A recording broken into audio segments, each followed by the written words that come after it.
Dia ini kosku, Putri. Oke. Kenapa? Ini? Dia ini teman kosku waktu mahasiswa. Ah, Ya. salam kenal. Ini yang mana? 30. 30. 30. Jadi Suhaib Rodiawan Bu. bahwasanya Rasulullah SAW bersabda, dahulu ada seorang raja dari golongan umat yang sebelum engkau semua. Ia mempunyai seorang ahli sihir. Setelah penyihir itu tua, ia berkata kepada raja, sesungguhnya saya ini telah tua, maka itu kirimkanlah padaku seorang anak yang akan saya beri pelajaran ilmu sihir. Kemudian raja itu mengirimkan padanya seorang anak untuk diajarinya. Anak ini di tengah perjalanannya apabila seorang rahib pendeta Nasrani berjalan di situ, ia pun duduklah padanya dan mendengarkan ucapan-ucapannya. Apabila ia telah datang di tempat penyihir, yakni dari pelajarannya, ia pun melalui tempat rahib tadi dan terus duduk di situ untuk mendengarkan ajaran-ajaran Tuhan yang disampaikan olehnya. Selanjutnya, apabila datang di tempat penyihir, ia pun dipukul olehnya karena kelambatan datangnya. Hal yang sedemikian itu diadukan oleh anak itu kepada rahib. Lalu rahib itu berkata, jikalau engkau takut pada penyihir itu, katakanlah bahwa engkau ditahan oleh keluargamu, dan jikalau engkau takut pada keluargamu, maka katakanlah bahwa engkau ditahan oleh penyihir. Wait. Pada suatu ketika di waktu ia dalam keadaan yang demikian itu, lalu tibalah ia di suatu tempat dan di situ ada seekor binatang yang besar dan menghalang-halangi orang banyak untuk berlalu di jalan itu. Anak itu lalu berkata, pada hari ini saya akan mengetahui apakah penyihir itu yang lebih baik ataukah pendeta itu yang lebih baik. Ia pun lalu mengambil sebuah batu, kemudian ia berkata, ya Allah, apabila perkara pendeta itu lebih dicintai di sisimu daripada perkara penyihir, maka bunuhlah binatang ini sehingga orang-orang banyak dapat berlalu. Selanjutnya binatang itu dilemparnya dengan batu tadi, kemudian dibunuhnya, dan orang-orang pun berlalulah. Ia lalu mendatangi rahib dan memberitahukan hal tersebut. Rahib itu pun berkata, hai anakku, engkau sekarang adalah lebih mulia daripada aku sendiri. Keadaanmu sudah sampai di suatu tingkat yang saya sendiri dapat memakluminya. Sesungguhnya engkau akan terkena cobaan. Maka jikalau engkau terkena cobaan itu, janganlah menunjuk padaku. Anak itu lalu dapat menyembuhkan orang buta dan berpenyakit lepra, serta dapat mengobati orang banyak dari segala macam penyakit. Hal itu didengar oleh kawan seduduk, yaitu sahabat karib raja yang telah menjadi buta. Ia datang pada anak itu dengan membawa beberapa hadiah yang banyak jumlahnya, kemudian berkata, apa saja yang ada di sisimu ini adalah menjadi milikmu, apabila engkau dapat menyembuhkan aku. Anak itu berkata, sesungguhnya saya tidak dapat menyembuhkan siapapun. Hanya saja Allah Ta'ala yang dapat menyembuhkannya. Maka jikalau Tuhan suka beriman kepada Allah Ta'ala, saya akan berdoa kepada Allah. Semoga dia suka menyembuhkan Tuhan. Kawan raja itu lalu beriman kepada Allah Ta'ala, kemudian Allah menyembuhkannya. Ia lalu mendatangi raja, terus duduk di dekatnya, sebagaimana duduknya yang sudah-sudah. Raja kemudian bertanya, siapa yang mengembalikan penglihatanmu itu? Maksudnya, siapakah yang menyembuhkan butamu itu? Kawannya itu menjawab, Tuhanku. Raja bertanya, adakah engkau mempunyai Tuhan lain lagi selain dari diriku? Ia menjawab, Tuhanku dan Tuhanmu adalah Allah. Kawannya itu lalu ditindak oleh raja tadi dan terus-menerus diberikan siksaan kepadanya, sehingga kawannya itu menunjuk kepada anak yang mana-mana. Ini. Nah, Naikkan lagi dikit. ya, kepada anak yang menyebabkan kesembuhannya. Anak itu pun didatangkannya. Raja berkata padanya, hai anakku, kiranya sihirmu sudah sampai ke tingkat dapat menyembuhkan orang buta dan yang berpenyakit lepra, dan engkau dapat melakukan ini dan dapat pula melakukan itu. Anak itu berkata, sesungguhnya saya tidak dapat menyembuhkan seorang pun, hanya Allah Ta'ala jualah yang menyembuhkannya. Anak itu pun ditindaknya dan terus-menerus diberikan siksaan kepadanya sehingga ia menunjuk kepada pendeta. Pendeta pun didatangkan. Kemudian kepadanya dikatakan, kembalilah dari agamamu.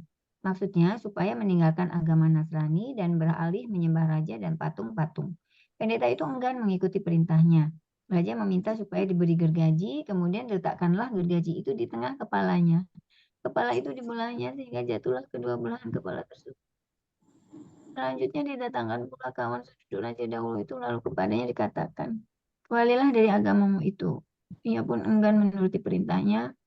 Kemudian diletakkan pula lah gergaji itu di tengah kepalanya, lalu dibelahnya sehingga jatuhlah kedua belahnya itu. So, seterusnya didatangkanlah pula anak itu, padanya dikatakan, kembalilah dari agamamu. Ia pun menolak ajakannya. Kemudian anak itu diberikan kepada sekelompok sahabatnya, lalu berkata, pergilah membawa anak ini ke gunung ini atau itu, naiklah dengannya ke gunung itu.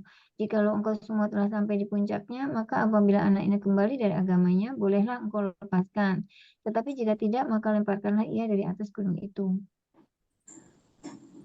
Sahabat-sahabatnya itu pergi membawanya, kemudian menaiki gunung, lalu anak itu berkata, ya Allah, lepaskanlah hamba dari orang-orang ini dengan kehendak-Mu. Kemudian gunung itu pun bergerak keras dan orang-orang itu jatuhlah semuanya. Anak itu lalu berjalan menuju ke tempat raja. Raja berkata, apa yang dilakukan oleh kawan-kawanmu? Ia menjawab, Allah Ta'ala telah melepaskan aku dari tindakan mereka. Anak tersebut terus diberikan kepada sekelompok sahabat-sahabatnya yang lain lagi dan berkata, pergilah dengan membawa anak ini dalam sebuah tongkang dan berlayarlah sampai ke tengah lautan. Jikalau ia kembali dari agamanya, maka lepaskanlah ia. Tapi jika tidak, maka lemparkanlah ke lautan itu. Orang-orang bersama-sama pergi membawanya, lalu anak itu berkata, ya Allah, lepaskanlah hamba dari orang-orang ini dengan kehendak-Mu. Tiba-tiba tongkang itu terbalik, maka tenggelamlah semuanya. Anak itu sekali lagi berjalan ke tempat raja. Raja pun berkata, apa yang dikerjakan oleh kawan-kawanmu? Ia menjawab, Allah Ta'ala telah melepaskanku dari tindakan mereka. Selanjutnya ia berkata pula pada raja, Tuhan tidak dapat membunuh saya, sehingga Tuhan suka melakukan apa yang kuperintahkan. Raja bertanya, apa itu? Ia menjawab, Tuhan kumpulkan semua orang di lapangan menjadi satu, dan Tuhan salibkan saya di batang pohon. Kemudian ambillah sebatang anak panah dari tempat panahku ini, lalu letakkanlah anak panah itu pada busurnya. Lalu ucapkanlah, dengan nama Allah, Tuhan anak ini, terus lemparkanlah anak panah itu. Sesungguhnya apabila Tuhan mengerjakan semua itu, tentu Tuhan dapat membunuhku. Raja mengumpulkan semua orang di suatu padang luas. Anak itu disalibkan pada sebatang pohon, kemudian mengambil sebuah anak panah dari tempat panahnya, lalu meletakkan anak panah di busur, terus mengucapkan, dengan nama Allah, Tuhan anak ini. Anak panah dilemparkan dan jatuhlah anak panah itu pada pelipis anak tersebut. Anak itu meletakkan tangannya di pelipisnya, kemudian meninggal dunia. Orang yang berkumpul itu sama berkata, kita semua beriman kepada Tuhannya anak ini. Raja didatanginya dan kepadanya dikatakan, adakah Tuhan mengetahui apa yang selama ini Tuhan takutkan? Benar-benar, demi Allah, apa yang Tuhan takutkan itu telah tiba, yakni tentang keimanan seluruh rakyatnya. Tan. Ini. Orang-orang semuanya telah beriman. Raja memerintahkan supaya orang-orang itu digiring di celah-celah bumi yang bertebing dua kanan kiri, yaitu di pintu lorong jalan. Celah-celah itu dibelahkan dan dinyalakan api di situ. Ia berkata, barang siapa yang tidak kembali dari agamanya, maka lemparkanlah ke dalam celah-celah itu. Atau dikatakan supaya melemparkan dirinya sendiri ke dalamnya. Orang-orang banyak melakukan yang sedemikian itu, sebab tidak ingin kembali menjadi kafir dan musyrik lagi.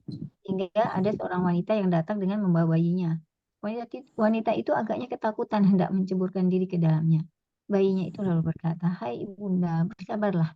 Karena sesungguhnya ibu adalah menetapi atas kebenaran. Ya. Baik Muslim. Paham ya dok, bunda-bunda semuanya? Insya Allah paham kayaknya ya. Di sini artinya apa? Kesabaran dan ketabahan hati di dalam mempertahankan iman. Iman yang betul-betul benar, yang berkaitan dengan tauhid kepada Allah. Sampai seorang pendeta Nasrani dikatakan di sini, ya mohon maaf, bukan pendeta Nasrani model sekarang. Ini yang asli gitu. Mohon maaf, yang ori, yang betul-betul beliau ini termasuk golongan Hawariyun. Hawariyun itu artinya sekelompok orang yang betul-betul membela agamanya pada waktu zaman Nabi Isa. Ketika Nabi Isa pada waktu itu menyampaikan dakwahnya, maka sekelompok orang Hawariyun itu yang terdiri dari 12 orang, maka betul-betul dia bertauhid kepada Allah sebagaimana kita sekarang ini melaksanakan tauhid kepada Allah. Tapi keimanan mereka pada waktu itu sampai didatangkan gergaji, bahkan mohon maaf, ya kan mau digergaji itu kelihatan gitu kan bendanya, sehingga langsung dilaksanakan digergaji sampai dia itu terpecah ininya apa namanya, mulai dari kepala sampai paha itu terbelah, manusia dibagi dua sampai meninggal seperti itu. Tidak ada ucapan untuk kembali atau untuk murtad lagi atau untuk mengikuti agamanya si tukang sihir tadi. Ini si tukang sihir ini adalah seorang penguasa yang betul-betul pada waktu itu dia seorang raja, bahkan dia itu mengaku sebagai Tuhan, sehingga masyarakat pada waktu itu menyembah kepada si raja sihir tersebut. Nah, kemudian beliau ini, bukan beliau, dia ya si tukang sihir itu sangat ketakutan kalau dia tidak punya generasi untuk melanjutkannya. Nah, dari situ kan dia juga sadar bahwa dia itu akan mati gitu. Karena aku sudah tua, maka aku tidak punya penerus. Akhirnya mengangkat seorang anak. Nah, seorang anak itu disuruh belajar, menggantikannya dia nanti sebagai tukang sihir. Nah, ternyata di jalan itu kan tadi ada pendeta yang tadi yang mengajarkan tentang kebenaran. Maka si anak tadi diuji oleh Allah, banyak orang-orang yang mau menyeberang, ada binatang, maka tidak ada yang bisa mengalahkan binatang tersebut, kecuali si anak tadi, dia betul-betul minta tolongnya hanya kepada Allah. Maka di situ dia uji coba, apakah ini yang benar ini ajaran pendeta atau ajaran tukang sihir. Akhirnya si anak itu betul-betul dengan izin Allah, dan Allah pun memberikan kekuasaan kepada dia, sehingga si binatang itu mati dan orang-orang menjadi selamat. Nah, akhirnya si tukang sihir tadi, raja itu merasa bangga gitu ya, merasa bangga terhadap si anak tadi. Dikiranya hasil belajar sihir, tapi ternyata kata si anak itu, ini yang menyelamatkan ini, yang membunuh binatang ini adalah Allah. Kemudian dia pun didatangkan oleh seorang oleh masih dari posisi lingkungan kerajaan yang buta, sehingga dia si anak tadi bisa menyembuhkan atas izin Allah. Dan semuanya yang pada waktu itu sakit, maka Allah lah yang menyembuhkan. Dia sama sekali tidak menggunakan dan tidak mencoba sihirnya, dan terus-terusan dia yakin percaya bahwa Allah lah yang menyembuhkan, sehingga tauhidnya itu kuat. Si anak itu mau dibunuh tadi kan, dikumpulkan sehingga diserahkan kepada para tentaranya, bala tentaranya dari kerajaan sihir tadi, suruh dibawa ke gunung supaya dilemparkan kalau dia tidak mau kembali untuk memeluk agama selain Islam. Islam juga pada waktu itu namanya Islam juga pada waktu Nasrani itu. Nah, ketika dia mau dibunuh, maka si anak itu malah berkata, ya Allah, mohon kami pertolongan diselamatkan dari orang-orang yang zalim ini dengan cara. Akhirnya oleh Allah digoyangkan gunungnya, maka si anak itulah yang selamat. Maka yang longsor adalah pembawa anak tadi. Begitu pula yang kedua kalinya si anak itu datang ke tukang sihir tadi, tidak percaya, bawa sekarang ke laut katanya. Akhirnya ya demikian pula, yang membawanya dia yang ditenggelamkan oleh Allah, maka si tukang sihir tadi, si anak tadi mendatangi tukang sihir. Akhirnya minta dikumpulkan semuanya orang-orang, kalau kamu mau membunuh saya akan berhasil, tapi minta dikumpulkan di tanah lapang sebanyak-banyaknya manusia pada waktu itu. Akhirnya, maka ketika mau dibunuhnya itu kan dengan panah, dengan menyebutkan nama Allah, biiznillah. Maka dia bismillah akan membunuh anak ini, maka kena ke pelipisnya, akhirnya si anak itu meninggal. Maka semua masyarakat yang pada waktu itu tidak beriman kepada Allah, akhirnya bertauhid, mengucapkan aku beriman kepada Tuhan anak ini. Maka seorang raja tadi bukannya dia ikut beriman, malah dia tambah gundah. Artinya apa? Ternyata ramalan-ramalan mereka akan adanya seorang laki-laki yang akan menguasai kerajaannya, ya seolah-olah dia tidak berhasil untuk menguasai masyarakat. Akhirnya masyarakatnya itu beriman kepada Allah. Nah, ketika beriman kepada Allah, Maka si tukang sihir itu mengadakan apa namanya, menggali parit, yang paritnya itu dikumpulkan bahan bakar, kemudian dinyalakan, maka disumpah di situ, apakah kamu mau kembali, si masyarakat tadi yang masuk Islam, apakah mau kembali ke dalam agama mereka, maksudnya dari murtad lagi, atau mau melanjutkan agama Allah. Akhirnya semuanya di situ memeluk nama Allah, tauhidnya kuat, walaupun dia masuk ke parit yang penuh dengan api, tidak ada rasa takut, karena di dalam hatinya sudah kuat keimanan dan keislaman mereka. Tauhidnya betul-betul kuat, orang-orang yang terdahulu itu atas izin Allah dan atas pertolongan Allah. Masuk ada seorang perempuan yang lagi menggendong anak. Di situ kan mohon maaf, seandainya kita secara pribadi ya kita bismillah aja, umpamanya mohon maaf untuk tidak menggadaikan keimanan kita. Tapi si mama itu mungkin melihat anaknya gitu. Kalau saya ini menjeburkan, ini bagaimana anak saya. Jadi saking sayangnya, saya kira saking sayangnya kepada anak. Tapi ternyata oleh Allah itu dikasih ilham anaknya itu. Bunda jangan takut. Ini adalah jihad di jalan Allah dan ini merupakan kebenaran. Maka akhirnya si anak itu mendorong untuk menguatkan ketauhidan si mamahnya tadi, akhirnya masuk ke dalam parit yang penuh api. Gitu, dok. Monggo. Bagaimana dokter dia, bunda-bunda semuanya? Ustazah, ini asbab wurudnya itu apa ya? Kok tahu-tahu Rasulullah cerita panjang kayak gini? Tentang kesabaran. Asbab wurud di sini tentang kesabaran. Jadi bagaimana dia menyikapi kesabaran ketika menghadapi ujian yang segitu dahsyatnya.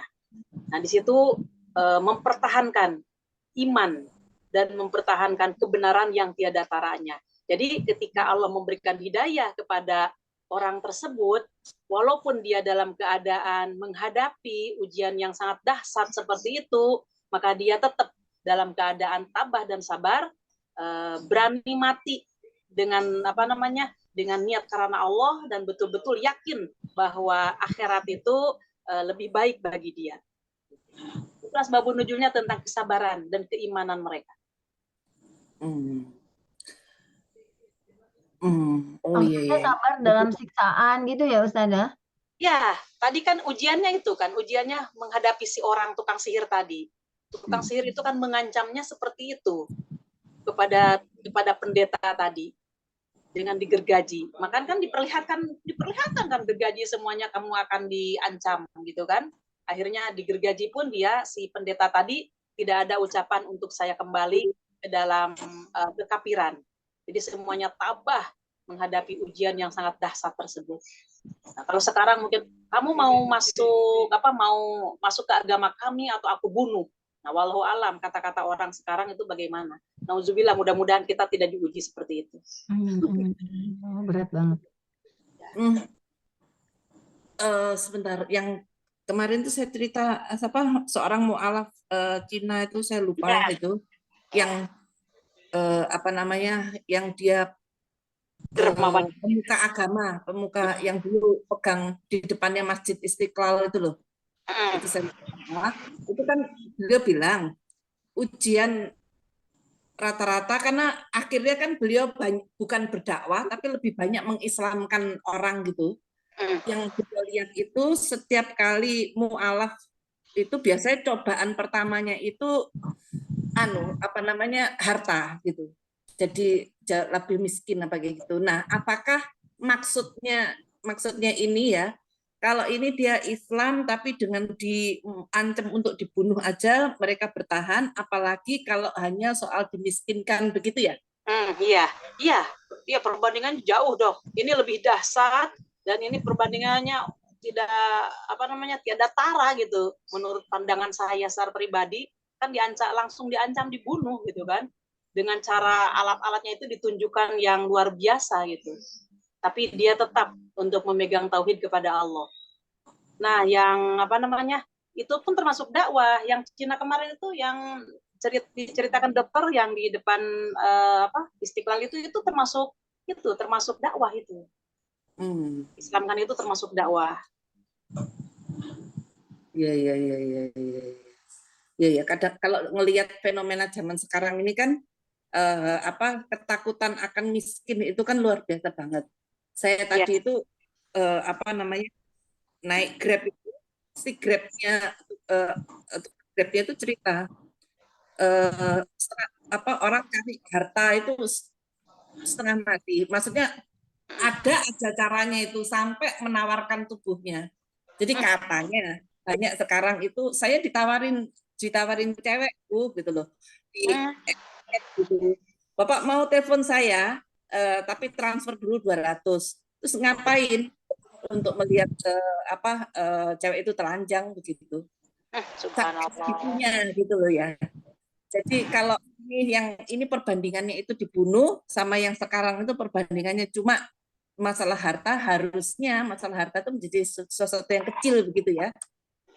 Kayaknya maksudnya seperti ini ya. Kadang-kadang orang kalau sekarang itu kan jarang ya. Kamu kalau nggak pindah agama tak bunuh gitu. Karena itu kan udah kebayang. Ini dok, kalau dokter baca tentang tanda-tanda kiamat yang dokter ceritakan barusan itu termasuk tanda-tanda kiamat, fenomena dekatnya kiamat itu dok.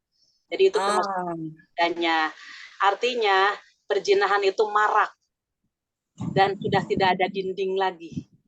Sampai di jalan pun itu orang-orang sudah tidak punya malu untuk melaksanakan itu. Ya itu termasuk kalimatnya kan tadi. Nah, sampai bayar sekian dengan sekian itu. Kan itu nampak. Nah, itulah tanda-tanda kiamat. Boleh tanya? Allah. Ya, monggo. Ya. Kapan itu kebetulan lagi ada ceramah Idul Fitri di kantor gitu ya. Iya. Ada satu hal yang mungkin buat saya sesuatu yang cukup menampar gitu ya. Kecil mungkin, tapi kadang kita nggak sadar melakukannya gitu. Yang pertama adalah kalau menurut saya pribadi nih ya, Ustadz, dalam konteks kehidupan saya, karena saya mualaf. Saya mualaf. Jadi kalau saya suka bilang sama teman-teman saya, kalau teman-teman saya di kantor lihat saya tuh ngomong begini, yang berjuang buat Islam beneran itu saya, karena saya lahir tidak dilahirkan dengan keluarga yang Islam. Saya harus menghadapi ibu saya yang mengurus saya dari kecil karena ayah saya meninggal dari saya umur 15 tahun. Itu nggak mudah. Bagaimana seorang anak, beliau yang membesarkan saya tahu perasaan beliau begitu sebagai seorang ibu, kan ini bukan masalah salah benar ya, tapi masalah rasa begitu ya. Iya. Dan namun saya juga punya keyakinan di dalam yang mungkin ibu saya nggak pernah paham. Mungkin saya kurang tahu. Tetapi saya punya belief pada saat itu, alhamdulillah, karena pada saat itu saya tidak belajar kemana-mana. Saya hanya meyakini bahwa kalau saya berdoa dengan niat yang baik, pasti Allah akan memberi jalan. Itu aja modal saya. Karena saya harus berhadapan dengan keluarga besar saya anak paling kecil, gitu kan. Bayangin Ustazah, itu kan nggak mudah ya. Tidak, betul. Itu kalau saya cerita sampai sekarang pun Ustadz saya itu menangis, begitu. Karena saya pada saat itu saya hanya berpikir kalau orang keluarga saya tahu, karena saya sembunyi-sembunyi. Kebetulan saya ada di kuliah di Bandung, keluarga besar saya di Surabaya, dan ketika saya memutuskan menjadi Islam, itu hanya ada satu sahabat saya yang saya beritahu, yang lainnya tidak. Saya harus menjaga kestabilan keluarga saya, perasaan. Nah, intinya adalah kalau saya dalam perjalanan hidup saya itu cobaannya bukan sesuatu yang kasat mata. Jadi kalau ketemu penjahat, ketemu apa itu enggak, tetapi sesuatu yang apa ya? Metafisik. Saya kurang tahu, tetapi lebih di dalam begitu ya, di dalam. Jadi bukan orang mengancam saya, kamu itu enggak gitu, tapi di dalam. Jadi pergulatan batin yang selalu batin begitu ya, tidak kasat mata begitu. Nah, hal-hal yang seperti itu. Nah, justru pada saat saya kemarin ada ceramah itu, saya seperti, kan begini ya Ustadz ya, orang itu ria mungkin nggak sadar. Karena katanya semakin kita tahu, iblis itu masuknya semakin halus. Jadi saya masih ingat suatu ketika, saya lupa tahun berapa, tapi saat itu kami mau halal bihalal di ITB, dan salah satu dosen senior kami yang menjadi pejabat di luar itu ditangkap oleh KPK karena korupsi. Itu HBH yang paling berkesan buat saya, karena orang itu datang ke acara tapi semua diem dan semua sedih, malu, sedih, segala macam begitu ya Ustadz ya. Nah, ada yang menarik yang disampaikan oleh penceramah pada saat itu, dan itu cukup membuka saya bahwa, mohon maaf ini, saya cerita. Jadi kami, ya biasalah ya Ustazah ya, kami ibu-ibu tuh pada, kita nggak habis pikir ya, kenapa kok dia masih korupsi? Padahal dia itu udah kaya. Oh, apa biasa kan, karena kemampuan kita berpikir seperti itu. Tapi kemudian kami dibukakan, disampaikan seperti ini, hati-hati. Kalau kita sudah di level, katakanlah di tingkat 10, maka iblis bisa menggoda kita dengan level 12 atau 15 bahkan. Dia masuk semakin halus begitu tanpa kita sadari begitu ya. Jadi disitulah kemudian saya merasa bahwa kita itu, saya paling tidak, karena itu saya alami. Betapa kita itu harus sering-sering tafakur, melihat ke dalam diri sendiri. Karena kita sering nggak sadar, paling tidak saya, perasaan-perasaan yang tanpa kita sadari itu, kita itu menganggap diri kita tinggi. Nah itu. Terus kemudian kitanya lengah begitu kan ya, karena misalnya tadi ya, oh nggak dikasih ujian jabatan, nggak dikasih ujian ini begitu ya. Nah, itu yang kalau saya pribadi itu sering saya alami Ustazah. Jadi bukan hal-hal yang sifatnya apa, mungkin tadi istilahnya meta atau apa begitu ya, tapi lebih kepada bahasa saya mungkin deep insight gitu ya. Jadi dan nanti itu kadang-kadang taunya itu setelah 6 bulan. Jadi sama ini tuh rupanya saya begini, begitu, begini itu tuh. Nah, seperti itu tuh Ustazah. Saya ingin apa namanya ya, ingin mendapat masukan ketika cobaannya itu mungkin kalau dari kacamata saya juga bukan hal-hal yang kelihatan di mata begitu mungkin ya Ustazah ya, atau bukan orang mungkin ya, tapi lebih ke dalam apa, saya kurang tahu itu membahasakannya seperti apa. Terima kasih. Ya. Kalau perjalanannya Putri ini luar biasa. Ya. Saya sendiri Putri itu juga mengalami hal sama ya. Kalau Putri beda keyakinan. Saya ini sama keyakinan. Ya, ini cerita dulu waktu zamannya jilbab itu ya. Jadi pertentangannya itu betul-betul ini. Jadi sampai saya itu apa ya? Pokoknya jadi ini terus oposisi ya. Tapi insya Allah karena kasih sayang Allah ya, mungkin juga Putri juga itu salah satu aku sampai merinding. Putri ini luar biasa, itu kasih sayang Allah Putri. Luar biasa, saya juga merinding. Jadi saat itu saya dengan meskipun saya diomongin apa, sini-sini sudah insya Allah saya ya bermodal itu keyakinan bahwa ini adalah tuntunan yang benar. Insya Allah kok Allah menuntun semuanya itu kok apa ya, menunjukkan apa ya, perkembangan atau keyakinan saya ini menunjukkan terus bertambah benar sampai sekarang begitu. Jadi kalau saya lihat Putri ini luar biasa Putri, saya merinding. Itu keyakinan, itu kasih sayang Allah yang luar biasa. Mungkin gift ya, itu diberikan kepada Allah, itu spesial diberikan kepada Putri sehingga mengalami seperti itu. Insya Allah ujiannya pun pasti berbeda. Jadi iya, luar biasa Putri. Iya, aku merinding loh Putri. Ya Allah. Karena mungkin bisa share juga ya teman-teman di sini ya.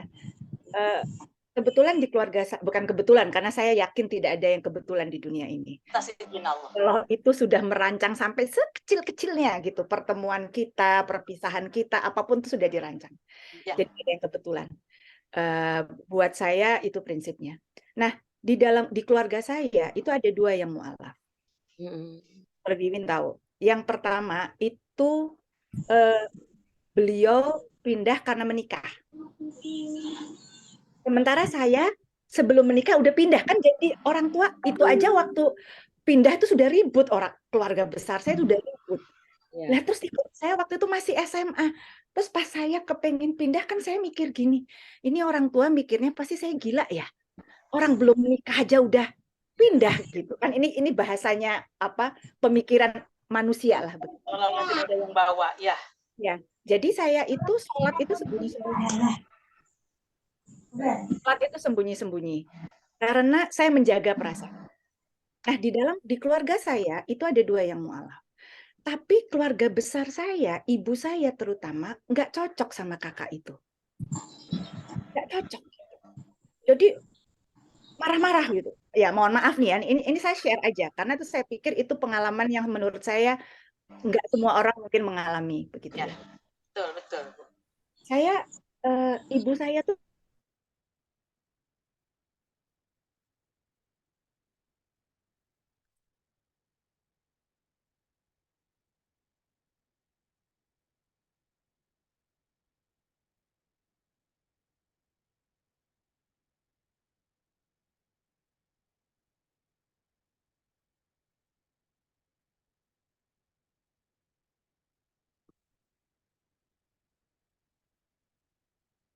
pindah agama. Nah, saya masih ingat pada saat saya harus kembali ke rumah orang tua saya dan saya sudah memikirkan kalau keluarga besar saya tahu kemungkinan saya akan diusir dari rumah dan saya tidak diaku anak. Karena bisa jadi nggak ada orang mengerti kenapa saya bahasa orang Jawa ujuk-ujuk jadi Islam padahal menikah juga belum. Ya itu kan pikiran saya gitu. Apa yang saya lakukan? Saya hanya bermodalkan ijazah S1 saya. Saya lulusan ITB, terus saya menghitung kalau nanti saya lulus, saya bekerja, saya hitung ya waktu itu kira-kira gaji saya 1 juta, terus saya udah hitung.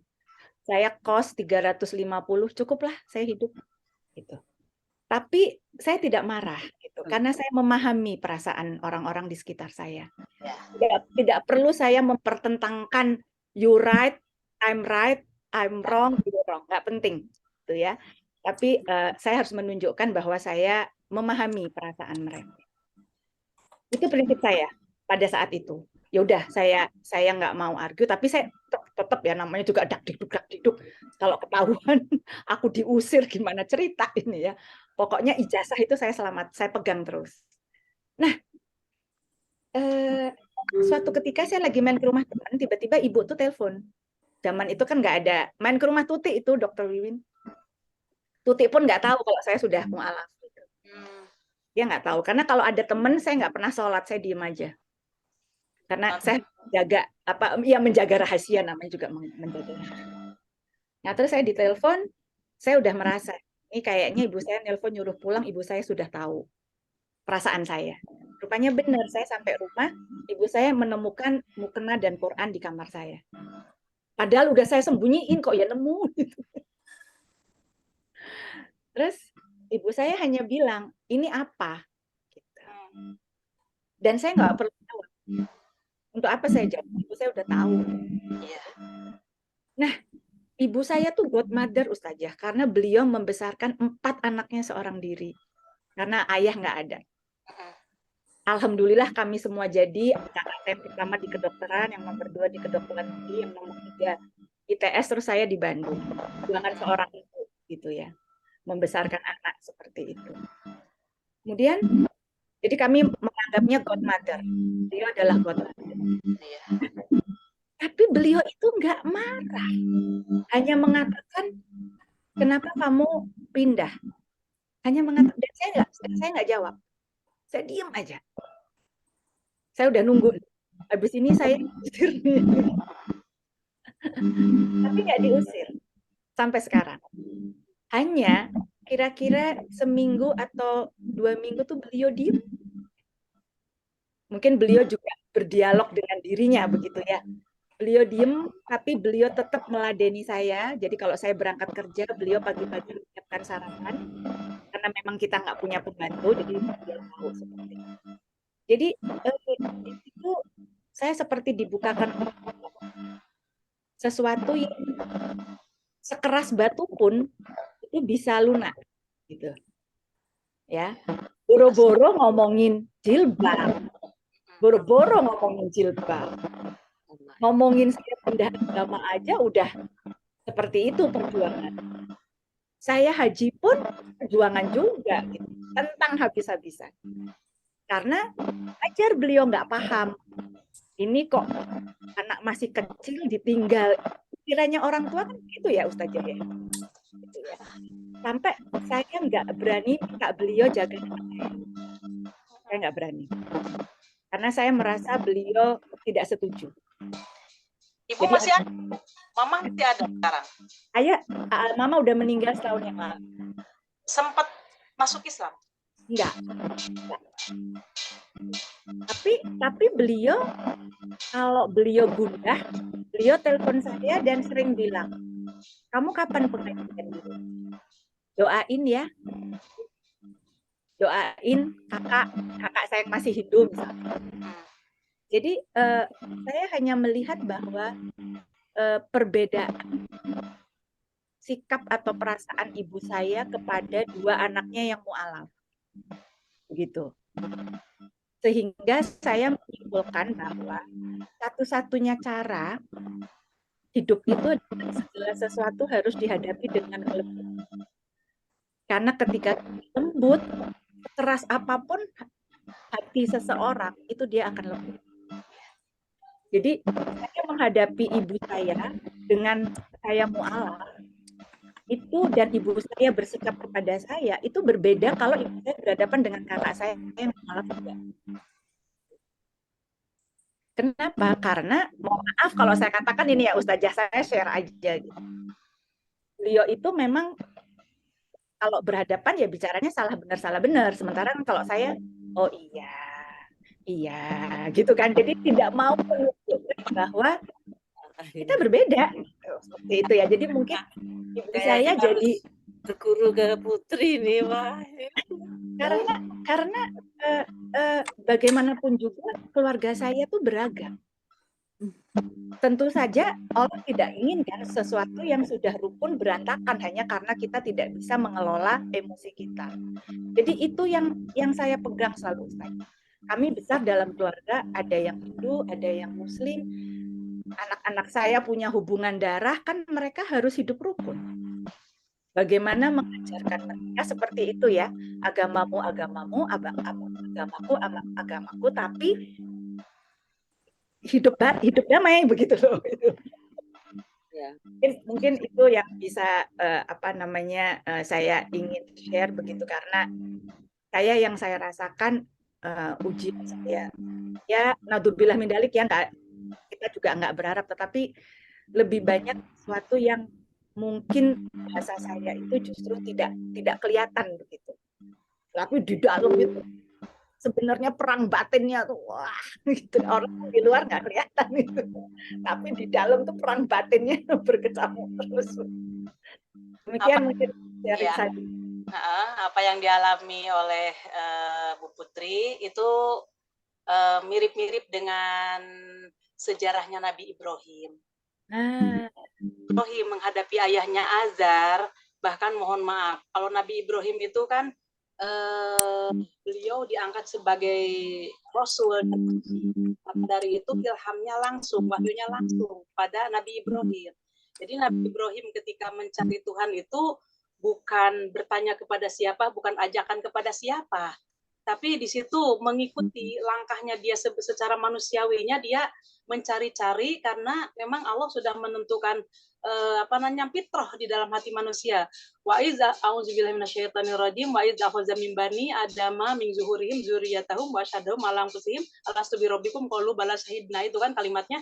Jadi ketika Allah menciptakan Nabi Adam dan Allah mengambil anak cucu keturunan Nabi Adam dari belakangnya, dari sulbinya Adam, sehingga ruh-ruhnya itu dikumpulkan di alam ruh, termasuk kita, maka ditanya oleh Allah, alastu birabbikum, ruh-ruh itu menjawab, bala sahidna, ya, aku mengaku bahwa engkau ini adalah sebagai Tuhan kami. Semua ruh, mulai dari anak pertama Nabi Adam sampai nanti yang belum lahir pun itu sudah mengakui secara fitrah itu ada masalah tauhid di situ. Nah, ketika Nabi Ibrahim itu dilahirkan, maka Nabi Ibrahim diangkat oleh Allah sebagai Rasul dan Nabi diilhamkan untuk tauhidnya.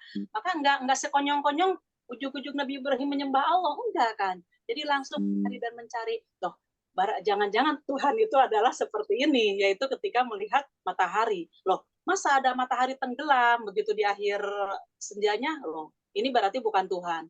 Begitu malam tiba, maka ada bulan. Oh bulan, ini jangan-jangan ini yang jadi Tuhan. Begitu siang kan nggak kelihatan lagi. Begitu juga bintang semuanya. Oh, kalau begitu tidak mungkin Tuhan itu musnah. Tidak mungkin Tuhan itu tidak ada. Jadi ya udah, saya beriman kepada yang menciptakan langit bumi dan menciptakan matahari, bulan dan sebagainya. Sudah, berarti itulah tauhid. Nah, ketika itu maka dipupuk oleh Allah ketauhidnya itu sampai ada rasa benci, ya itu singkat ceritanya, ada rasa benci kepada berhala-berhala yang disembah oleh ayahnya dan kawan-kawannya pada waktu itu kan produk sebagai memproduksi berhala-berhala, memproduksi Tuhan-Tuhan gitu yang mereka sembah. Akhirnya Nabi Ibrahim kan masuk ke suatu tempat ruangan yang di situ adalah tempat beribadah mereka. Maka Nabi Ibrahim itu atas izin Allah semuanya dipenggal kecuali besar, maka kapaknya itu dipegangkan kepada yang besar. Maka ketika masuk ke suatu tempat, dan dengan singkat cerita lagi, ini Ibrahim katanya yang melakukan itu, ada seorang pemuda, maka ayahnya memanggil, siapa yang melakukan itu? Ya tanya aja kepada yang besar itu kan, kepada berhala yang besar. Yang mungkin dia bisa berbicara. Loh, kenapa nggak bisa berbicara? Kok disembah? Kan dari situ Bu. Nah, dari situ kekuatan tauhid itu kuat. Akhirnya Nabi Ibrahim pun mengajak untuk bertauhid, maka tinggalkanlah, sesungguhnya itu adalah menyesatkan kepada ayah dan kepada semuanya. Maka dari itu tinggalkanlah menyembah kepada selain Allah. Maka mari kita menyembah kepada Allah yang menciptakan langit dan bumi. Maka ajakan Nabi Ibrahim itu sangat menjengkelkan kepada ayah dan semuanya itu. Akhirnya Nabi Ibrahim itu kan dihukum dengan hukuman dimasukkan ke dalam api yang sengaja mereka buat, yang menyala-nyala, dan di situ Allah memberikan mukjizat, yang punya panas adalah Allah, yang menentukan segalanya pun Allah. Maka Allah mengatakan kepada api itu, Uni, hendaklah kamu menjadi penyelamat bagi Ibrahim, dan diambil oleh Allah panasnya. Akhirnya Nabi Ibrahim keluar dari api itu tidak ngepek sedikit pun itu api. Maka semuanya menuduh kepada Ibrahim itu tukang sihir. Maka ketika itu Nabi Ibrahim tidak henti-henti mengajak kepada ayahnya, saking yaitu perasaan sebagaimana ibu inginnya ngajak seperti itu, tapi apa yang saya juga sedih akhirnya baca Nabi Ibrahim ini. Ketika itu Nabi Ibrahim itu mengajak kepada ayahnya, ayo ayah katanya, kalau umpamanya Anda tidak mau diajak untuk menyembah Allah, biar akulah yang meninggalkan. Aku melepaskan diri dari apa yang ayah persekutukan, tapi aku tetap berjanji kepada Allah, ingin berdoa, semoga Allah mengampuni dosa-dosa ayah. Ketika ayat itu belum turun, ayat masalah istighfar, maka Ibrahim itu terus, ya Allah semoga Engkau mengampuni dosa-dosa ayah, terus memberikan hidayah. Akhirnya apa jawaban Allah? Walaupun kamu memintakan ampun kepada ayahmu dan itu bukan kekuasaan kamu untuk memberikan hidayah gitu, intinya gitu kepada ayahmu. Maka dari itu Nabi Ibrahim pun ketika ada kata-kata memintakan ampun kepada yang berlainan dengan agama, maka Nabi Ibrahim itu berhenti dari situ karena itu merupakan perintah dari Allah supaya melepaskan kalimat memintakan. Itu Bu, sama dengan Nabi Ibrahim, perasaan seperti itu.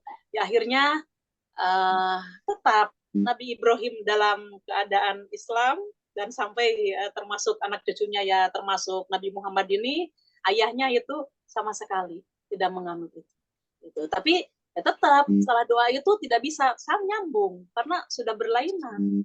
Apalagi mohon maaf salah satu sudah meninggal, itu urusan Allah. Jadi urusan serahkan kepada Allah.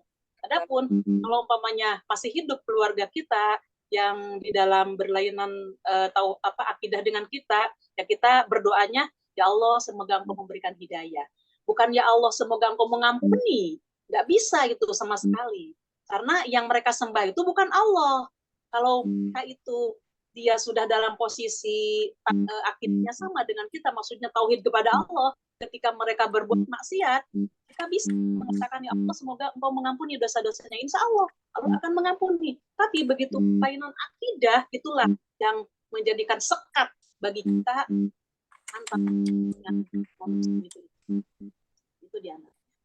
Ya. Kemudian apa yang Ibu rasakan tadi, masalah kok saya ini mendapatkan hidayah sekonyong-konyong seperti itu. Wa ma tasyauna illa yasha Allah. Apa yang kalian kehendaki itu semata-mata adalah kehendak Allah. Maka Allah memberikan hidayah kepada yang Allah kehendaki. Dan ketika seseorang itu diberikan hidayah oleh Allah untuk bertauhid kepada Allah, tidak ada yang paling baik walaupun dibandingkan dengan dunia dan seisinya. Kenapa? Itulah sebagai mutiara yang betul-betul harus kita jaga dan betul-betul harus kita pelihara. Dan kita pun tetap ketika kita memelihara harus seperti apa? Tadaburi Al-Quran sama Sunnah. Mulai dari awal. Artinya tadaburi Al-Quran dan hadis dari Rasulullah yang sahih. Itu penting kita untuk kita selalu berada di atas jalan Allah. Kemudian ketika kita melaksanakan kebaikan-kebaikan di dalam menjalankan ibadah, tetap kita pun harus minta pertolongan kepada Allah. Sebagaimana Rasulullah mengatakan kepada seorang sahabat, janganlah kamu meninggalkan setelah selesai kamu sholat yang 5 waktu dengan berdoa kepada Allah, Allahumma inni ala zikrika wa syukrika wa husni ibadatik. Kepada sahabat tadi, janganlah engkau meninggalkan kalimat ini. Ya Allah, bantulah aku untuk selalu bersyukur kepadamu dan untuk selalu memperbaiki ibadah kepadamu dan untuk selalu berzikir kepadamu. Sampai seperti itu. Jadi ketika kita menjalankan ibadah kepada Allah pun, kita harus tetap mohon pertolongan kepada Allah. Mudah-mudahan kita semua selalu dijaga oleh Allah untuk berada di atas tauhid. Dan di dalam surat Ibrahim dikatakan, di surat Ibrahim surat ke-14 ayatnya 27. Yusabbitullahu allazina amanu bil qawli sabiti fil hayati dunya wa fil akhirah. Yusabbitullah, Allah akan menetapkan allazina amanu kepada orang-orang yang telah beriman. Bil qawli sabiti, dengan ucapan yang telah tetap, yang telah mantap. Fil hayati dunya, waktu dia hidup di dunia, wa fil akhirati, dan waktu nanti mati. Jadi kalimat mana itu? Kalimat la ilaha illallah. Dengan akidah, dengan tauhid seperti itu, maka Allah akan menetapkan kepada orang yang beriman. Artinya gini, ketika orang itu sudah ditetapkan oleh Allah untuk mendapatkan hidayah, maka Allah akan menjaganya. Cuman kita dikasih fasilitas akal oleh Allah. Bagaimana cara kita ikhtiar untuk memelihara hidayah tersebut? Maka disebutkan oleh Allah, thalabul ilmi itu wajib. Thalabul ilmu yang mana? Penekanannya itu ke Al-Quran dan Sunnah. Karena ketika kita mempelajari Al-Quran, semua kehidupan dunia ini semuanya lengkap. Berbagai disiplin ilmu pun pokoknya ada semuanya di dalam Al-Quran. Maka ketika kita ini diperintahkan oleh Allah untuk tolak ini, insya Allah, nah itulah yang akan bisa menjaga keimanan kita, Dan insya Allah dengan adanya kita mentadaburi Al-Quran dan Sunnah, yang tadinya kita tidak paham menjadi paham. Karena apa? Al-Quran itu sebagai nur, sebagai cahaya, sebagai rahmat yang penuh barokah. Nah, ketika kita ini sesat, dalam arti ketika ini tidak paham dalam suatu urusan, dikembalikan kepada Al-Quran, maka insya Allah Allah akan membukakan pemahaman kepada kita. Nah, itulah cara kita memelihara dan merawat tauhid kita kepada Allah. Barangkali itu singkatnya. Monggo, bagaimana? Itu tadi surat Ibrahim ayat berapa, Ustazah? Ayat 27, Dok. Oh, 27. Oke. 14, 27. Oke. Ya, Ustazah, paham. Dan masalah boleh nanya, iya. Tadi saya takut lupa. Pada saat menyimak tadi apa Bu Dr. Tia tadi itu yang dibahas kan apa buku Riyadhus Shalihin, ya. Itu ceritanya itu ketika itu Rasulullah bercerita atau apa itu ya? Apa hadis ya itu? Iya, ini hadis yang sahih. Tadi kan riwayat Muslim. Begitu ada yang meriwayatkan Muslim, Bukhari. Nah, itu Bukharinya insya Allah sahih. Maksud saya cerita itu pada saat Rasulullah masih ada atau setelah zaman khalifah siapa gitu? Bukan. Ini Rasulullah menceritakan di zaman dahulu Bani Israel ada orang yang jika Allah puji maka keimanan mereka tidak luntur, tidak itu takut dengan ancaman. Jadi itu diceritakan oleh Rasulullah kepada para sahabatnya. Nah, memberikan contoh kesabaran dan keteguhan imannya gitu ya. Ya. Soalnya kalau saya membaca cerita-cerita Rasul atau contoh langsung itu tadi Nabi Ibrahim ya. Itu kan ketika disuruh menyembelih Ismail ya. Itu kan cobaan yang luar biasa ya, kepercayaan, kekuatan iman Allah menguji di situ ya. Tetapi kan tidak berlangsung betul disembelih, tapi diganti kan begitu. Cerita endingnya itu kan jadi indah gitu ya. Tapi ini kok tidak ada pertolongan, iya, tidak ada pertolongan mukjizat apa Rasulullah yang menolong atau apa malaikat yang menolong, tidak ada seperti itu. Ceritanya plain serem terus gitu ya. Kan makanya itu saya menanyakan ini cerita ini karena Rasulullah ingin menunjukkan kekuatan imannya tadi ya. Ya, jadi di zaman dahulu dan mohon maaf ini cerita bukan fiktif ya. Cerita Ori yang ini diwahyukan oleh Allah kepada Jibril, Jibril menyampaikannya kepada Rasulullah. Ya ini cerita gamblangnya. Tuh. Kemudian yang diceritakan oleh Rasulullah ini maka dihafalkan oleh para sahabat sehingga sahabat itu membukukannya. Maka ini yang mendengar pertama di sini siapa? Suhaib. Jadi ketika mendengar cerita ini dari Rasulullah, maka Suhaib menceritakannya sampai gamblang seperti ini, panjang. Itu Bu Susi. Ya, karena di zaman Rasul kan juga Nabi Muhammad tidak ada peristiwa semacam itu. Kalaupun ada semacam itu pasti banyak Bu Susi banyak. Keberhadapannya itu dengan seperti ini, seperti Zaid bin Sabit yang tukang azan, muazinnya Rasulullah. Ya. Mohon maaf, Bilal bukan Zaid itu sekretarisnya Bilal. Ya. Bilal di zaman Rasulullah gitu kan.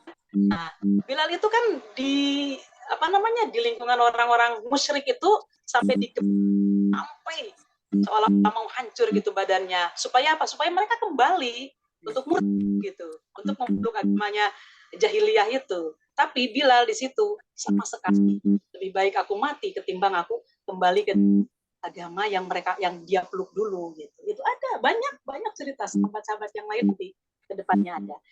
Nah, kemudian kalau masalah dengan siapa tadi?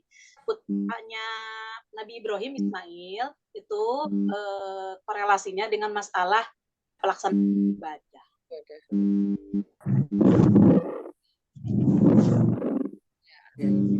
Masuk lagi. Masuk Mbak Nur. Ya, Bu. Lanjut ya teman-teman ya. Masih ada unek-unek? Ya, nggih. Ya. Cerita atau apa itu latar belakangnya, maksud tujuan kan kelihatan dari judulnya dan siapa yang menyampaikan itu ya, nasabnya ya, Ustazah. Nasabnya itu namanya sanad kalau di dalam hadis silsilah.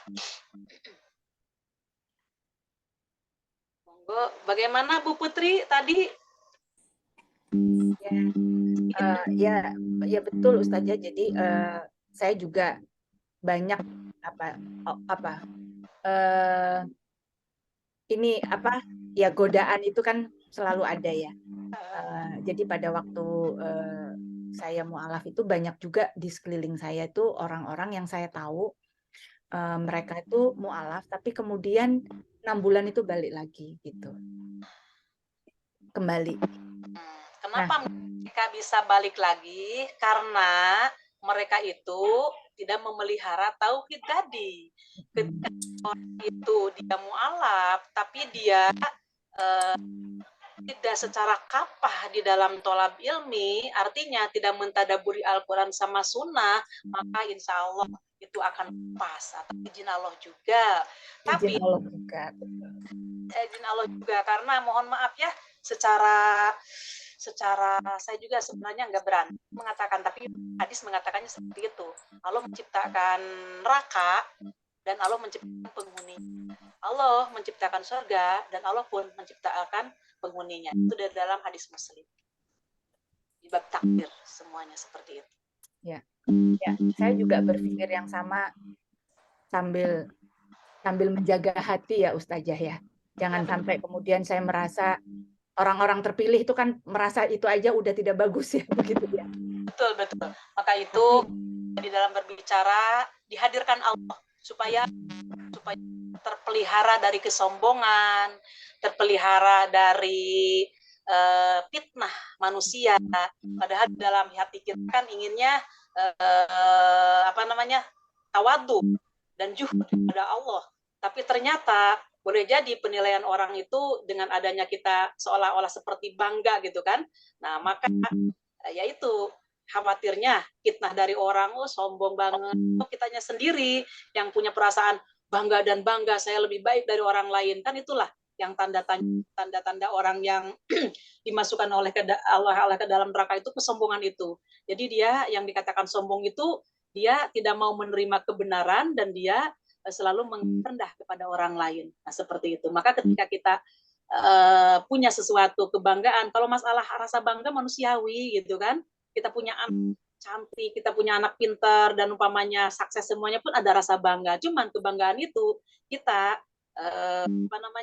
redam dengan apa? Dengan adanya bahwa ini semua itu adalah bifadlillah, dengan karunia-Nya Allah dan dengan izin Allah. Maka apa yang perlu saya banggakan? Wong saya ini sebagaimana malaikat sendiri mengatakannya begini, ketika malaikat itu disuruh waktu penciptaan Adam, ketika malaikat itu disuruh oleh Allah supaya Allah memberikan kepada Adam itu memberikan tentang nama-nama semuanya. Akhirnya memorinya Adam itu langsung kuat atas apa yang diajarkan oleh Allah. Ketika itu diceritakan kepada malaikat, begitu malaikat, ayo coba ucapkan apa yang disebutkan oleh Adam tadi, kamu mengutarakannya. Apa jawaban malaikat? La ilma lana illa ma'alam tanah innaka antal alimul hakim, katanya. Kami tidak punya apa-apa, tidak bisa apa-apa kecuali apa yang telah engkau ajarkan kepadaku. Karena sesungguhnya engkau ya Allah maha bijaksana, maha mengetahui. Sampai begitunya. Begitu pula kita. Ketika kita ataupun orang lain memuji kita, ataupun orang lain menganggap, hebat ya Anda, hebat ya umpamanya. Kemudian kita sendiri ada punya perasaan, saya lebih pintar, saya lebih baik dari orang ketika berbicara, ketika berkendaraan, dan lain-lain sebagainya yang berkaitan dengan kita. Maka ucapkan, ini semuanya adalah karunia dari Engkau ya Allah. Alhamdulillah ya Allah. Maka dengan adanya kita mengucapkan itu, berarti kita ini justru lemah. justru kita ini seorang yang fakir gitu. Jadi yang memberikan kami semua ini adalah hanya Engkau ya Allah. Nah gitu. Insya Allah dalam arti seperti itu. Dan untuk mendampingi kuatnya itu mentadaburi Al-Quran sama Sunnah. Begitu bagaimana Bu? Gitu ya, Bu Putri, monggo. Iya, ya betul Ustazah, karena itu yang saya rasakan gitu ya. Saya hanya berpikir saya ini nggak ada yang bimbing, pokoknya hanya tahu kalau mau masuk Islam itu baca syahadat, hanya tahu rukun itu ya Islam ya, syahadat, sholat, zakat, puasa, haji gitu aja kan. Dan pada waktu saya naik haji itu saja saya hanya tahu 2 surat, saya hanya hafal 2 surat. Saya nggak hafal yang lain, saya nggak bisa baca Quran. Tapi saya yakin bahwa Allah tidak melihat saya dari situ, begitu ya. Karena yang penting daleman saya, intinya gitu. Tapi intinya saya kok tiba-tiba saya itu dibukakan pikiran bahwa bukan karena saya hafal banyak surat kemudian saya jadi bisa pergi ke Mekah, bukan itu aja. Tapi itu kan ya kebayang aja saya pergi tuh orang lain baca Quran udah jago, saya mah cuma tahu Al-Ikhlas sama Al-Falaq aja itu modalnya udah. Tapi punya keyakinan aja gitu bahwa ya sudah, kalau memang sudah saatnya dipanggil, mau apapun keadaan saya, ya saya berangkat. Dan pada saat itu memang cobaannya juga besar ya, orang tua tidak mendukung. Yang hafal ya, Berapa? Putri? Mungkin barangkali sekarang Putri. yang hafal ya, Bu. Tahun berapa Putri ya? Surat-surat Al-Qur'annya mungkin sekarang sudah banyak yang hafal ya. Ya dibandingin itu sih mending lah ya. Jadi saya pergi haji itu 2002. Maaf, 2003 Februari. Anak saya yang kecil 4 tahun, yang besar 7 tahun. Iya. Tapi artinya saya itu tadi, saya berangkat ya kebayang merasa kecil gitu kan, bukan siapa-siapa, maksudnya bukan Islam seperti orang mungkin di sebelah saya yang sudah pandai bahasa saya begitu ya. Ustazah pandai itu kan pengetahuannya banyak, hafalannya juga banyak begitu. Tetapi saya sangat meresapi apa yang Ustazah sampaikan bahwa semua itu kehendak Allah gitu. Jadi karena godaan itu banyak. Saya masih ingat ketika saya mau belajar Quran, contohnya begitu ya, saya baca, terus saya lihat artinya itu konflik di dalam diri saya begitu. Konfliknya besar. Masa Allah jahat kayak gini? Masa Allah menghukum? Oh, itu tuh konflik besar gitu. Nah, karena saya sering sering ngobrol sama teman-teman yang mualaf, itu ketika ya mungkin bahasa pendeknya adalah ya memang Allah belum mengizinkan lah, itu bahasa umumnya begitu ya. Saya sendiri heran Ustazah, saya pikir begini, kok ketika saya merasa banyak, ketika saya bahkan tuh saya sudah pulang haji mungkin ya, itu kok banyak sekali ketika saya mau memperdalam, kok malah pertentangan batin saya tuh besar begitu. Karena saya merasa Allah tuh nggak begini, Allah tuh nggak begitu gitu. Kalau mungkin tadi Nabi Ibrahim, kok kalau matahari itu Allah, kenapa matahari hilang begitu ya? Kalau saya mungkin beda gitu. Masa Allah sejahat ini, kayak gitu-gitulah. Jadi seperti itu pertentangannya. Tapi dan insya Allah Bu Putri, insya Allah. Jadi solusinya tetap kita kembalinya untuk mentadaburi Al-Quran dan Sunnah. Jadi jawaban-jawaban kenapa Allah jahat, oh ternyata nanti di ayat lain yang menjelaskan kenapa ini kejadian ini. Nah, maka dari itu kapan kita akan memprioritaskan diri, akan memprioritaskan waktu untuk betul-betul kita ini mentadaburi Al-Quran sama Sunnah, itu memang wajib bagi kita. Nah, sampai kapan? Sampai kita diwafatkan oleh Allah. Gitu. Supaya insya Allah mudah-mudahan keyakinan kita ini akan tambah, ketakwaan akan tambah, dan keimanan pun akan tambah, sehingga apapun nanti yang terjadi, jadi tidak menyalahkan Allah, karena semua kebaikan itu memang dari Allah. Cuman ketika kita ditakdirkan oleh Allah ada sesuatu yang tidak baik, nah kata Allah, pikir oleh diri kamu sendiri, itu dari kamu sendiri gitu. Ya begitu, Bu Susi. Monggo kita kembali ke Dokter Diah. Dokter Diah, monggo bagaimana, Dok? Baik, terima kasih. Lanjut ya, satu ya. Lanjut, monggo. Oke. Mbak Nur kali ya. Minta tolong Mbak Nur. Ya Bu, tak perpisah dulu.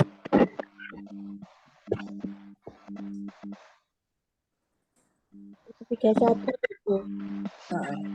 Ini tak gedein juga. Suara saya masih kedengaran nggak, Dokter? Masih. Monggo. Besar. Susah. Kurang besar Mbak. Sudah Bu. Bismillahirrahmanirrahim. Dari Anas radhiyallahu anha katanya, Nabi Shallallahu Alaihi Wasallam berjalan melalui seorang, tak ulang lagi. Bismillah. Nabi Shallallahu Alaihi Wasallam berjalan, kecil lagi. Ini. Ya. Nabi Shallallahu Alaihi Wasallam berjalan melalui seorang wanita yang sedang menangis di atas sebuah kubur. Beliau bersabda, "Bertakwalah kepada Allah, bersabarlah." Wanita itu berkata, menjauhlah daripadaku, karena Tuhan tidak terkena musibah. Benar, Bu. Mana? Ini terkena langsung bawahnya. Karena Tuhan tidak terkena musibah sebagaimana yang mengenai diri, dan Tuhan tidak mengetahui musibah apa itu. Wanita tersebut diberitahu oleh sahabat beliau Shallallahu Alaihi Wasallam bahwa yang diajak bicara tadi adalah Nabi Shallallahu Alaihi Wasallam. Ia lalu mendatangi pintu rumah Nabi Shallallahu Alaihi Wasallam, tetapi di mukanya itu tidak didapatinya penjaga-penjaga pintu. Wanita itu berkata, "Saya memang tidak mengenal ya Bu? Saya mengenal Tuhan. Mengenal. Oh iya. Saya tidak mengenal Tuhan. Maka itu maafkanlah pembicaraanku tadi." Kemudian beliau Shallallahu Alaihi Wasallam bersabda, "Hanya saya bersabar. Yang sangat terpuji itu ialah dikala mendadaknya kedatangan musibah yang pertama." Muttafaq alaih. Dalam riwayat Muslim, maaf. Dalam riwayat Muslim disebutkan, wanita itu menangisi anak kecilnya yang mati. Ini keterangan dibaca, Bu? Dibaca. Monggo. Maksudnya, mendadak kedatangan musibah yang pertama bukan berarti ketika mendapatkan musibah yang pertama kali dialami sejak hidupnya, tapi di saat baru terkena musibah itu ia bersabar. Baik musibah itu pertama kalinya atau keduanya, ketiganya, dan selanjutnya. Jadi kalau sesudah sehari atau 2 hari baru ia mengatakan, "Aku sekarang sudah berhati sabar tertimpa musibah yang kemarin itu." Maka ini bukannya sabar pada pertama. Nggak kelihatan, Bu. Pertama kali. Sebab sudah terlambat. Bersabar pada pertama kali sebab sudah terlambat. Ya. Seorang ibu, seorang perempuan, dia lagi berada dalam kuburan karena menangis yang meninggal. Nah, di belakangnya dia nggak tahu kalau di belakangnya itu Rasulullah Shallallahu Alaihi Wasallam yang lewat. Nah, sabarlah katanya gitu. Rasulullah memberikan nasihat kepada perempuan itu, sabarlah dan bertakwalah kepada Allah. Nah, si perempuan tadi mengatakan, enak saja Anda, kalau bahasa kita ya enak aja. Iya. Anda tidak merasakan apa yang saya rasakan ini. Masya Allah, sampai seperti itu ya Ibu. Kita dalam keadaan kondisi menghadapi musibah, nggak digubris siapapun. Ya, aja gitu kan emosi kita tidak terkendali. Karena sedihnya, karena sakitnya hati dengan adanya musibah tersebut. Maka dikatakan seperti itu. Yang tadi berkata demikian kepada Anda itu adalah Rasulullah. Nah, terperanjat seorang perempuan itu. Perempuan tadi mendatangi Rasulullah. Ketika di rumah Rasulullah itu tidak ada siapa-siapa, tapi Allah mempertemukan si perempuan tadi. Maka Rasulullah sesungguhnya sabar itu ada pada gebrakan pertama. Begitu kejadian pertama, di situ dia tidak, maksudnya itu menerima takdir, maka itu yang dikatakan sabar. Itu musibah yang gala-gala, hanya lengkap. Bagaimana dok dia mau cari dok? Iya. Tadi disebutkan itu ya Ustazah, sabar ada yang musibah yang kedua, ketiga berulang gitu, yang berikutnya sudah tidak dihitung sabarnya gitu, apa gimana Ustazah?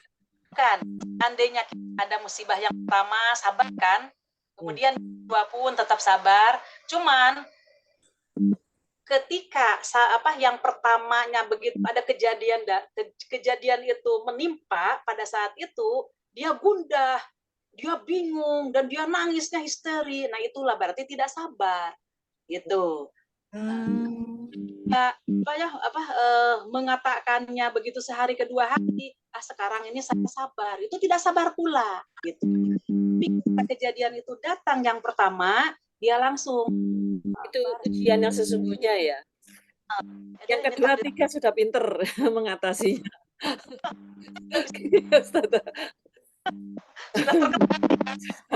Katanya sudah pintar. Jadi yang pertama itu yang diuji sabarnya itu memang ya. Pertama ya, maka ketika kejadian itu dia betul-betul bisa menerima bahwa ini takdir dari Allah, itulah ujian.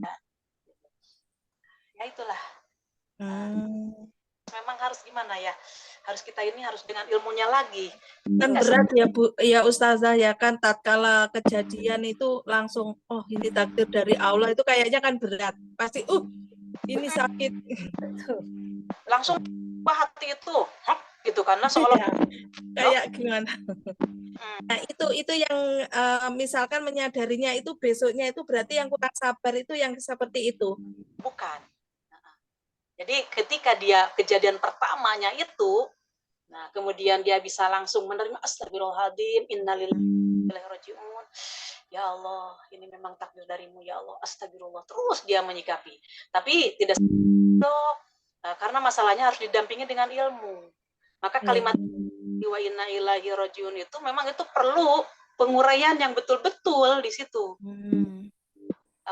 Kandungan isi la ilaha illallah dan kandungan innalillahi wa inna ilaihi rajiun di situ. Insyaallah nanti akan paham insyaallah. Iya. Bagaimana Dokter Dina? Iya. Dulu dimaki orang, dia itu langsung gitu. Sekarang bagaimana? Sudah bisa itu ya? Sedikit-sedikit ya dok ya, insya Allah ya dok. Sedikit-sedikit ya, berkurang ya, tapi belum sampai level yang sabar yang ini. Betul, sama saya juga. Kalau dimaki mungkin masih bisa tahan ya Bu, tapi kalau ada yang lain, kalau diuji dari pihak misalkan keluarga sakit apa itu yang kadang belum begitu. Maka dari itu kata Rasulullah juga kan, tolabul ilmi wajibun ala kulli muslimin wa muslimatin. Sampai kapan seorang laki-laki dan perempuan itu diwajibkan dia mencari ilmu? Sampai kapan? Di dalam keterangan lain disebutkan minal mahdi, yaitu minalahdi, dari mulai buaya, kemudian sampai kapan? Sampai kita masuk liang lahat gitu. Jadi tidak ada berhentinya. Nah, boleh jadi kita ilmunya ini besok lusa barangkali bertambah, maka disitulah yang dikatakan fazadathum imana, maka akan bertambah dia keimanan. dari hari ke hari dia mentadaburi Al-Quran, oh keterangan hari ini seperti ini, alhamdulillah bisa meredam.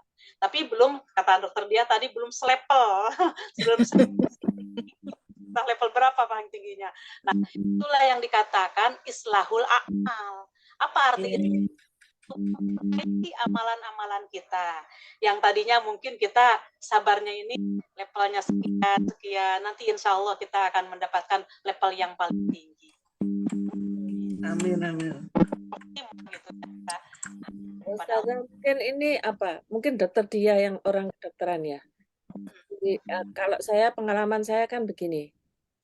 Menurut saya sabar. Maksudnya gini, kalau ada masalah saya meneng ya, sabar. Tapi ujungnya jadi penyakit. Nah, itu gimana ini? Nggak ada pengeluaran kan jadi emosinya itu jadi udun apa Sama. udunan.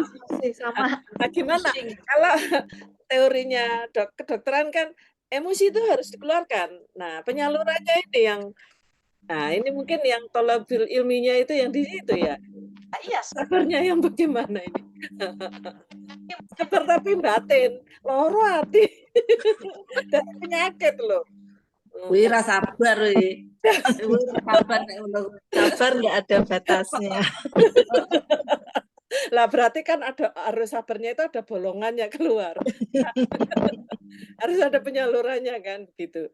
Kalau saya sekarang gini Ustazah, sabar ya memang sabar, tapi kalau pada saat saya harus mengeluarkan emosi, saya keluarkan emosi itu dengan jujur, artinya tidak menyakiti orang. Emosinya yang tidak menyakiti orang gitu ya, tapi saya dengan terus terbuka. Jadi apa namanya? Membuka gitu. Jadi sabarnya tak kena wong liya. Orang lain yang pusing saya sabar. Jadi orang lain yang mikir, orang lain yang jadi sakit. Jelek ya. Gimana Ustazah? Sini sabar, situ ya nggak sabar. Dok. Terus di nomor 25, Dok. Apa? Apa Ustazah? 25. Banyak ada di nomor 4 sama 25 bisa itu. Jelas itu 25. Jadi kita tetap dikembalikan ke dalam rujukan. Ini tolab ilminya di sini. Ketika kita mendapatkan ilmu ini, mungkin ini merupakan nur, cahaya bagi kita. Nomor 25 sama nomor 22, Dok. Apa itu? Ya ini Riyadhus Shalihin. Oh, 25 sama 26. Oh, Riyadhus juga. Ya, saya lihat kalau di sini nomor berapa ini ya? Yang mana? Abu Said apa? Di Abi Hurairah nomor 20 dia di ini, Dok, di kitabnya Riyadhus Shalihin ya, nomor 22. Saya cari di sini sebentar. 22 ya, 22. 22. Monggo, dokter. Oh, selisih 1 biasanya. Selisih 1 kalau 22 itu 22 itu ini kah? Nah, saya lihat di sini. Yang ininya gimana, Ustazah? Yang Abdullah dulu ya, monggo 22, nanti dilanjut ke nomor 25. Ini Abdullah bin Ka'ab ini tah? 22 itu dari Abu Hurairah, syadidu bisur'ah. Kalimatnya laisha bisur'ah. Tunggu. Saya cari.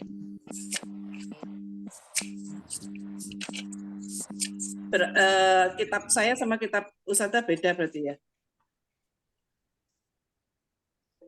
Bab sabar juga kah? Jadi bab sabar juga, tapi nomor 22-nya, hadis nomor 22, Dok. Loh, bab sabar yang pertama Abu Malik. Kalau bab sabar ya. Kalau di sini di layar, di monitornya itu 45, Dok. Silakan. Nomor 45.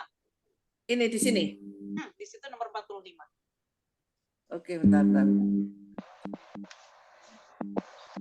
Nah, barangkali ini bisa untuk dijadikan rujukan untuk keimanan kita.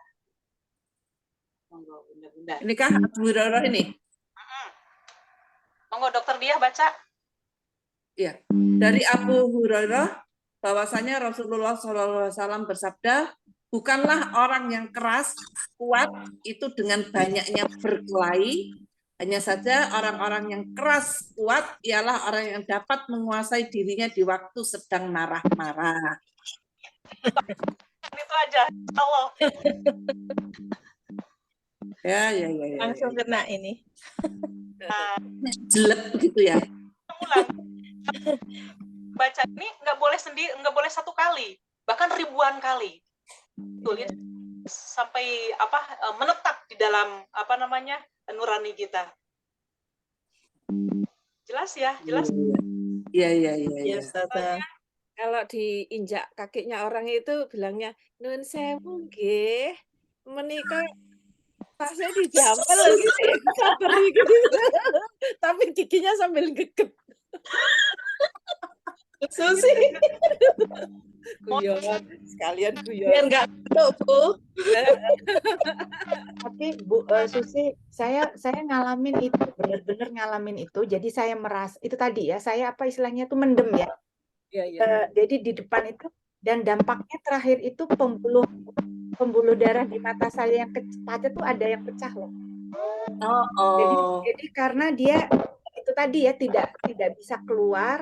Tapi kalau dilihat itu diem gitu, maksudnya nggak kelihatan marah-marah, tapi rupanya ya, sabar. apa ya istilahnya kalau orang Jawa Timur mendem jeru apa gimana ya? Ledos. Jadi memang harus baca ini. Iya. Iya. Terus ya, satu lagi Dokter Dia di nomor 48-nya Dokter Dia. 48 ya, oke. 48-nya Dok. Ini ya, Abu Hurairah yang ini. Ya. Dari Abu Hurairah bahwasanya ada seorang lelaki berkata kepada Nabi, berilah wasiat padaku. Beliau Shallallahu Alaihi Wasallam bersabda, jangan marah. Orang itu mengulangi berkali-kali, tetapi beliau tetap bersabda, jangan marah. Jadi keterangannya yang perlu dijelaskan adalah orang yang bertanya itu menurut riwayat ada yang mengatakan dia itu adalah Ibnu Umar, ada yang mengatakan itu Haritsah atau Abu Darda. Mungkin juga memang banyak yang bertanya demikian. Yang kedua, kita dilarang marah ini apabila berhubungan dengan sesuatu yang hanya mengenai hak diri kita sendiri atau hawa nafsu. Tetapi kalau berhubungan dengan hak Allah, maka wajib kita pertahankan sekeras-kerasnya. Misalnya agama Allah dihina orang, Al-Quran diinjak-injak atau dikencingi, alim ulama diolok-olok, padahal tidak bersalah dan lain-lain sebagainya. Dan yang ketiga, yang bertanya itu mengulangi berkali-kali seolah-olah meminta wasiat yang lebih penting. Namun beliau tidak menambah apa-apa. Hal ini karena menahan marah itu sangat besar manfaat dan faedahnya. Cobalah kalau kita ingat-ingat bahwa timbulnya semua kerusakan di dunia ini sebagian besar ialah karena manusia ini tidak dapat mengekang hawa nafsu dan syahwatnya, tidak suka menahan marah, sehingga menimbulkan darah mendidih dan akhirnya ingin menghantam dan membalaskan. Dan betul ini kejadian sama saya. Kadang-kadang saya nggak bisa nahan diri. Terus kalau sudah ngempet itu masih tetap gibah gitu. Allah. Itu ketika disalurkan, sebagaimana Bu Putri tadi, akhirnya pecah ini darahnya, pembuluh darah kecil, Masya Allah. Nah, bagaimana meredam itu? Ini saya menyampaikan. Putus-putus saja suaranya, sudah kemalaman kali. Ya, ini waktunya udah habis, tapi saya mau menyampaikan bagaimana ini. Ya. Jelas ini. Silakan lanjut. Saya nggak apa-apa, saya waktunya tambah sedikit. Nggak apa-apa, biar jelas nanti gantung Ustazah. Ya. Cuman biasanya handphone yang Ustazah itu kalau sudah kelamaan kan terus suaranya error. Ya, suaranya putus-putus. Sekarang putus dong. Ya, jelas ini, jelas. Dokter, di ini Lanjut. di Muslim, Sahih Muslim halaman 200 nomornya 2000. Bentar. Muslim ya.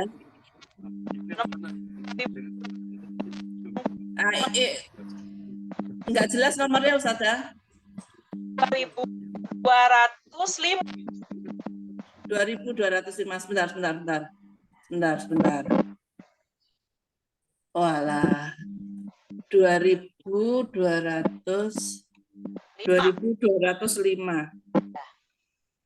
Oke, bentar. Langsung baca biar nggak lama. Ya, bentar. Semua masih mendengar suara saya? Iya. Dari Abu Sa'id dan Abu Hurairah, keduanya mendengar Rasulullah bersabda, tidak ada suatu cobaan yang menimpa orang mukmin seperti sakit biasa, kesusahan, sakit berat, kesedihan, dan kecemasan, melainkan Allah Ta'ala menghapus dosa-dosanya karenanya. Itu aja kembali. Oh. Penawar, untuk penawar. Biar bisa sabar gitu ya Ustazah. Jadi ingat, oh nanti dosa kita hilang kalau sabar. Ya. Ya Allah, saya sakit hatinya. Ya Allah, cobaan ini. Ya. Sampaikan sedikit gini ya. Kalau yang berkaitan dengan Allah, umpamanya Allah menguji kita sakit, insya Allah bisa cepat menerima gitu. Dan walaupun kita merasakan badan kita sakit, tetap kita berusaha untuk berobat, tapi kepada Allahnya pun kita rela. Tapi seandainya Allah pemicunya itu Allah manusia, dan manusia itu yang menyakiti hati kita. Nah itu dendamnya kita kepada manusia. Masa Allah itu yang kurang-kurangnya sulit. Akhirnya boleh jadi si orang itu berkaitannya dengan kezoliman. Dendam akhirnya. Ya. Ya, Pak Sada. Terima kasih banyak. Sudah, saya sudah. Ya. Cukup, Bu Sada? Ya. Ini kan ada kehidupan kita, dan saya berpesan kepada mudah-mudahan bisa ngajak kepada saudara-saudara kita yang belum tolab ilmi secara tadabur Al-Quran dan Sunnah, mungkin kami tunggu, dan insya Allah daftar ke dokter semuanya. Mudah-mudahan ada manfaatnya, dan semoga Allah memperbaiki amalan kita, dan semoga Allah membimbingnya ketika kita selama di dunia, dan mudah-mudahan ini merupakan sarana bagi kita untuk mendapatkan husnul. Amin ya rabbal alamin. Amin. Bismillahirrahmanirrahim. Subhanakallahumma wa bihamdika asyhadu an la ilaha illa anta astaghfiruka wa atubu ilaik. Rabbana atina fid dunya hasanah wa fil akhirati hasanah wa qina adzabannar. Wassalamualaikum warahmatullahi wabarakatuh. Waalaikumsalam warahmatullahi wabarakatuh. Monggo